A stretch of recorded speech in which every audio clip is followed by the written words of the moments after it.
Sahabat Fresh Juice dimanapun Anda berada, sesaat lagi kita akan mendengarkan Fresh Juice 18 April 2022 bersama Bapak Renold Vincent dari Yogyakarta.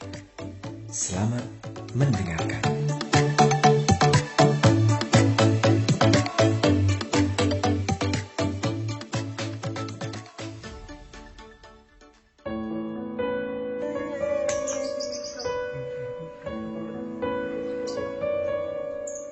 Shalom para sahabat Fresh Juice, ibu bapak sekalian yang terkasih dalam Kristus.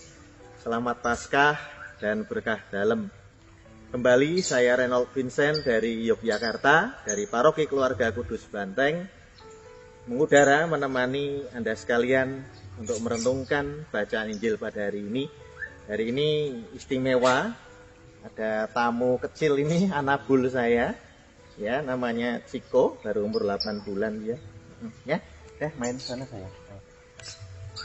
Ya, di tempat indah ini, rumah dari Ibu Maya, seorang hamba Tuhan dan Ketua Paguyuban Gemar Berbusana Nusantara, Daerah Istimewa Yogyakarta.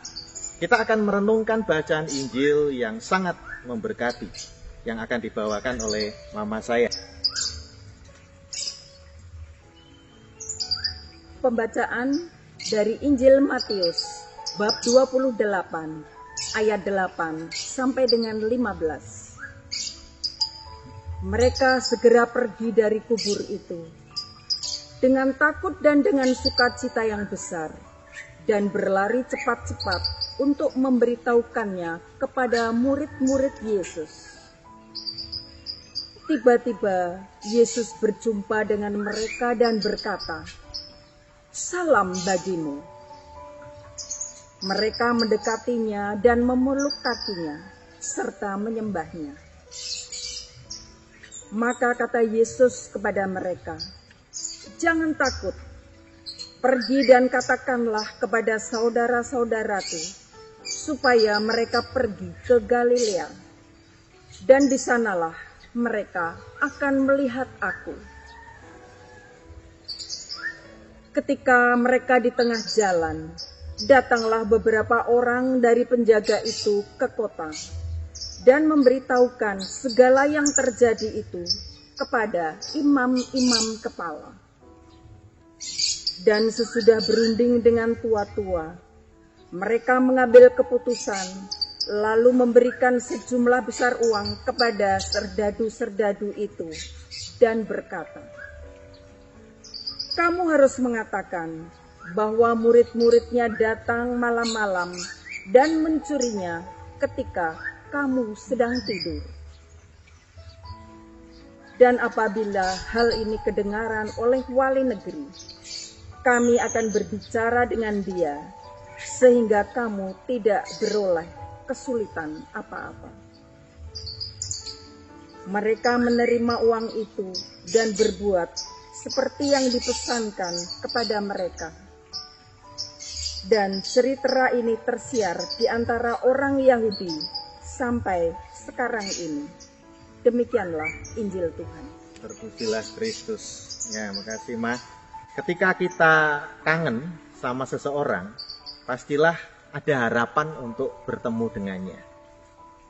Ketika orang itu biasa bersama-sama dengan kita tiap hari, tiba-tiba orang itu tidak ada bersama kita, ya pasti kita ingin, ya berharap untuk bertemu dengannya.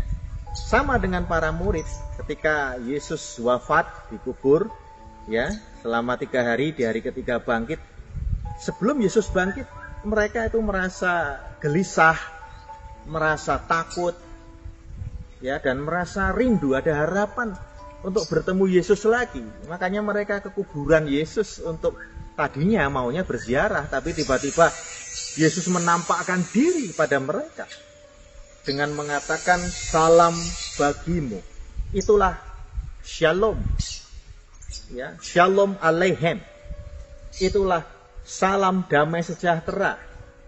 Say hello ala Yesus. Luar biasa happy, luar biasa bersemangat para murid itu ketika mereka mendapati Yesus menampakkan diri di depan mereka. Nah, ini yang diharapkan oleh Tuhan. Ketika Tuhan mendatangi kita, seperti dalam gambar-gambar rohani itu, ada gambar Yesus lagi mengetuk pintu. Yesus mendatangi rumah kita, Yesus mendatangi hati kita, mendatangi diri kita. Mau nggak kita membukakan pintu seperti tadi itu? Mau nggak kita menyambut Tuhan dengan antusias seperti Ciko tadi menyambut saya dengan happy sekali? Itu yang diharapkan Tuhan, itu ekspektasi Tuhan dari kita. Bukan seperti reaksi para penjaga tadi. Para penjaga tadi sudah benar-benar melihat ada malaikat, ya, malaikat yang bersinar terang, tapi mereka lebih memilih menuju kegelapan daripada mengikuti terang. Mereka lebih memilih disuap untuk menyebarkan hoak. Enggak, Yesus enggak bangkit. Para murid yang mencuri jasad Yesus. Jangan seperti itu. Itu bukan ekspektasi Tuhan, tapi itu ekspektasi setan. Maka dari itu, para sahabat sekalian, mari ya, kita harus waspada betul. Jangan sampai kerinduan kita untuk bertemu dengan Tuhan diganggu, diinterupsi oleh kerinduan setan untuk menarik kita ke dalam kegelapan. Maka ada 3 cara supaya kita bisa mendekatkan diri, merindukan Tuhan lagi. Yang pertama, kita memutar memori kita. Berapa kali Tuhan sudah menolong saya? Tiap hari pasti. Kalau kita hitung itu tidak mampu, tidak sanggup kita menghitung pertolongan Tuhan kepada kita. Tolong jadikan, ya, mari kita jadikan memori pertolongan Tuhan itu, ya, untuk menumbuhkan awareness atau kesadaran dalam diri kita bahwa ya, kita perlu Tuhan. Ya, kita harus tiap detik bahkan bersama Tuhan, menggandeng tangan kasih Tuhan. Karena tanpa Tuhan kita tidak bisa apa-apa. Hal sekecil apapun sampai hal yang besar-besar, Tuhan harus kita libatkan. Itu yang pertama. Yang kedua, melalui ekaristi. Ekaristi sebelum pandemi, ya, mungkin bagi sebagian di antara kita biasa-biasa saja, ekaristi hanya kegiatan rutin biasa, tiap minggu ke gereja, bahkan ada yang misa harian. Ini mari kita benar-benar gunakan ini, ya, gunakan masa pandemi ini untuk menumbuhkan kesadaran bahwa oh, ternyata kita rindu bersekutu dengan Tuhan dalam ekaristi. Kita rindu pergi ke gereja, bukan hanya online dari YouTube. Ya, untuk pergi ke gereja pada era pandemi ini adalah kesempatan yang langka. Tidak tiap minggu kita bisa seperti itu. Maka tolong syukuri itu. Mari kita, saudara dan saya, mensyukuri itu sebagai suatu motivasi bagi kita untuk menumbuhkan kesadaran bahwa ya, saya ingin sungguh-sungguh berjumpa, saya ingin sungguh-sungguh bertemu dengan Yesus. Kita merindukan rasa aman, rasa damai, rasa tentram luar biasa apabila kita ada bersama, bersatu dengan Tuhan. Dan cara yang ketiga, masih ada kaitannya dengan cara kedua tadi. Bagaimana caranya supaya kita itu di ekaristi itu bisa benar-benar merindukan Tuhan, bukan hanya rutinitas. Ya. Caranya adalah, tolong, mari saudara dan saya, ya, tiap kalimat doa yang didoakan, ya, yang dibacakan oleh romo atau oleh lektor, tolong bayangkan itu. Kalau memang ada screen di samping altar, ada big screen, baca itu, ulang pelan-pelan. Ya Tuhan, kami mohon. Ulang itu. Sehingga dengan ikut terlibat ya, ikut terlibat di dalam perayaan Ekaristi, bukan hanya penonton atau pendengar saja yang pasif. Dengan ikut terlibat, kita ini belajar untuk menumbuhkan kesadaran bahwa kita merindukan Tuhan, benar-benar merindukan Tuhan. Jadi intinya adalah jadi umat yang menjiwai gitu loh.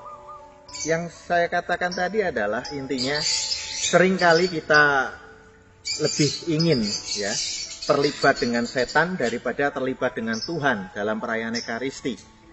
Ketika doa syukur agung yang sangat panjang, tiba-tiba pikiran kita melayang pada ayam goreng yang akan kita buat hari ini, yang akan kita masak misalnya, melayang pada permasalahan kita dengan orang lain di kantor barangkali, atau bahkan kita tidur di gereja. Nah ini adalah sikap-sikap yang perlu kita basmi. Maaf saya katakan agak keras, basmi. Karena perjumpaan dengan Tuhan itu nggak main-main. Perjumpaan dengan Tuhan itu bukan sesuatu permainan, suatu kebiasaan, tapi benar-benar suatu kerinduan. Mari kita menjadi umat yang ikut aktif terlibat seperti para murid tadi, ya. Mereka mendekatinya. Nah, dan memeluk kakinya serta menyembahnya. Terlibat aktif. Maukah kita sekarang mendekati Tuhan, memeluk kaki Tuhan, serta menyembah Tuhan dalam perjumpaan kita dengan Tuhan, dalam pikiran, perkataan, hati, dan perbuatan kita? Jawaban ada pada diri kita masing-masing. Tuhan memberkati selalu untuk selamanya, berkah dalam. Terima kasih kepada Bapak Reno Vincent untuk renungannya pada hari ini. Sampai berjumpa kembali dalam Fresh Juice edisi selanjutnya. Jaga kesehatan dan salam Fresh Juice.